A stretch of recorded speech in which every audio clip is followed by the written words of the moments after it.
ગુજરાતમાં 5,08,43,436 કુલ મતદારો પૈકી 14.61% ફોર્મ આજે પરત મળ્યા નથી. અને આ જે આંકડો જોઈએ તો 5,08,00,000 મતદારોમાંથી 74 લાખ મતદારોના ફોર્મ આજે ચૂંટણી પંચ પાસે પાછા આવ્યા નથી. અને એમણે જે બ્રેકઅપ આપ્યું છે એનું કે આ પૈકી 18,03,050 મતદારો મૃતક છે, એટલે મૃત્યુ પામેલા છે, ઓળખ ન થઈ શકી હોય, એટલે ખબર નથી કે કોણ મતદાર છે, એનો કોઈ અતો પતો નથી મળતો. એવા 10,10,243 મતદારો છે.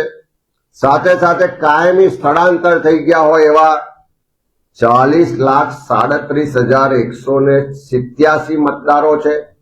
આ ત્રણેયનો સરવાળો કરીએ તો ફોર્મ નથી આવ્યા એવા શંકાના દાયરામાં હોય, ખોટા હોય, મૃત્યુ પામેલા હોય એવા કુલ મતદારો ગણીએ તો 74,29,285 મતદારો આજની તારીખે ચૂંટણી પંચ પોતે સ્વીકારે છે કે આ મતદારો ત્યાં હયાત નથી.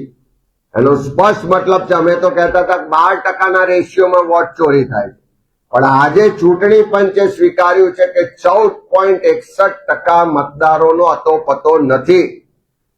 એટલે આ જ રીતે જો જોઈએ તો 2002 થી અત્યાર સુધી જેટલી પણ ચૂંટણીઓ થઈ, આ 14% રેશિયોએ વોટ ચોરી ગુજરાતમાં થઈ રહી હતી.